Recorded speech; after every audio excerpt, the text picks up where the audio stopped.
نفیر ربنای غم از آن به وقت انزوا، نمازهای وحشت از جنازه های سایه ها. ببین شبان گریه را در ابتدای نامه ام، نمیرسم به انتها که خسته از ادامه. به نام چشم های تو، به حرمت نگاه تو، به سجده می رود قلم به سمت قبلگاه تو. دوباره می نویسم از شکنجه های روزگار که خسته می کشد مرا به پای چوبه های تو. به درد می نویسمش، به آه تا بخوانیم، بخواه تا بگویمت امید زندگانی.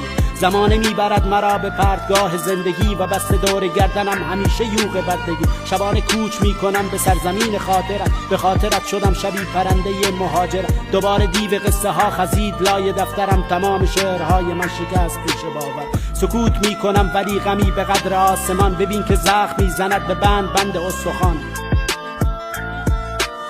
به بغض واژه ها قسم که بی تو لال میشوم، منی که منزوی ترین غزل سرای عالمم.